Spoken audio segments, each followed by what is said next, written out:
Why is it that before 1990, no state population saw an obesity rate of over 15%, and now the national average is at 30%? In particular, the obesity rate in Texas has risen to an astounding 35% and has an overweight rate of 70%.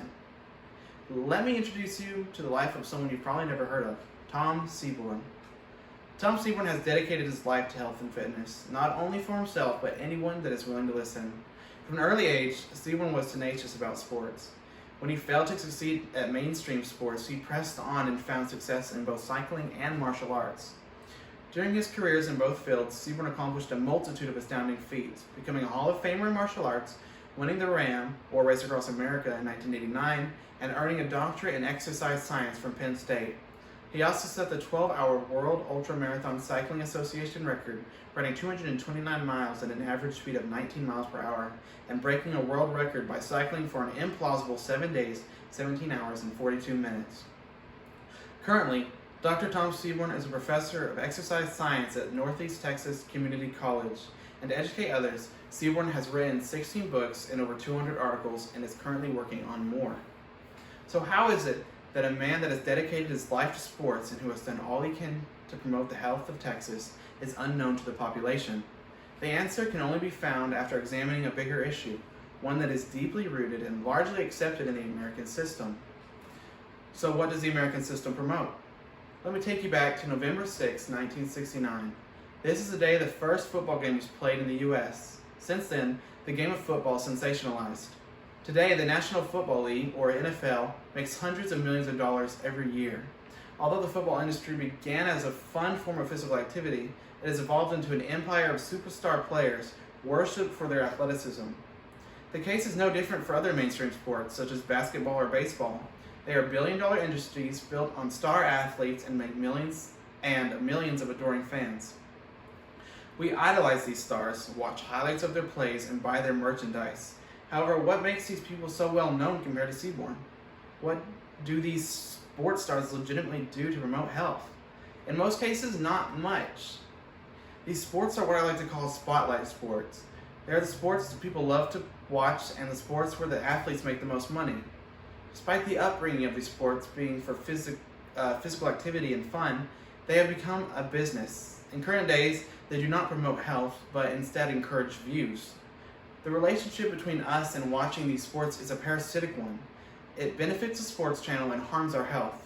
Let me expound on this. Watching the games is a kind of armchair sport. We feel an association with our team. We have no connection to their winning or losing.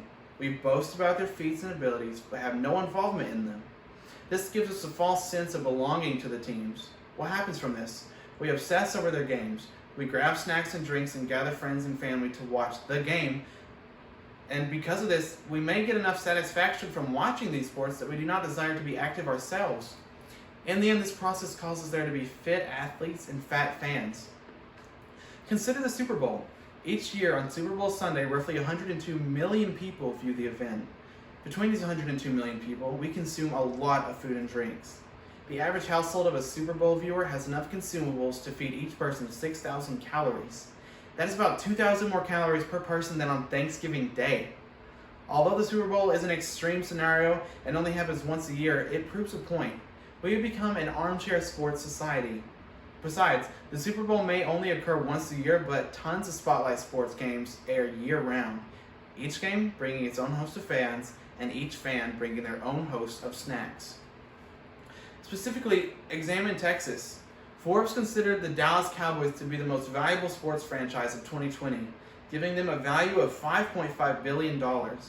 This is not the first year the Cowboys have been considered the most valuable franchise. In fact, they have held this position for several years in a row. However, what makes football so prevalent in Texas? Well, although there are likely several things that play into this, Tom Seaborn says that Texans have more pride associated with their team. The obsession for football in Texas is not merely linked to pro league football either. Even high school football is prioritized in Texas. It is so highly prioritized that some towns shut down their businesses for games. A small Texan town called Decatur even moved Halloween up by a day because it interfered with the season's final home game. Football is so popular in Texas, so popular that Texas has spent hundreds of millions of dollars on high school studios alone. And a single high school Katy ISD built a $70.3 million legacy studio in 2017. In fact, some of the most popular movies and shows about high school football are from Texas, such as Friday Night Lights and Varsity Blues. It is no wonder that Texas is considered the high school football capital of the world. As I mentioned before, Spotlight Sport fans have a false sense of involvement with the team. They feel the emotions of their winnings and losings. They brag about their feats and feel the tension of a close game. When it comes to local hometown football, the illusion is even more substantial. This is because the games are personal. Most fans know someone on the team, either first or second hand, and with personal games comes personal rivalries. With the obesity rate rising, we need a strong foundational understanding of exercise. However, we hardly teach this in reality. In 2012, the CDC, or Center for Disease Control and Prevention, reported that nearly half of the surveyed high schoolers said they had no physical education classes in an average week. Currently, several states allow schools to opt out of physical education, and as time has passed, physical education has been less and less funded. In fact, despite winning a Piper Award for Outstanding Excellence as a professor at NTCC, NTCC nearly fired Tom Seaborn due to the lack of funding for exercise. We have set the need for physical education at an all-time low while obesity rises to an all-time high. And sadly, because Dr. Seaborn did not fit this cookie-cutter shape of what an athlete is supposed to be, his voice has been muffled. The answer is in what the American system promotes. We promote entertainment over health. And if you don't believe me, then just look at the lowest incomes of NFL, NBA, and professional baseball players.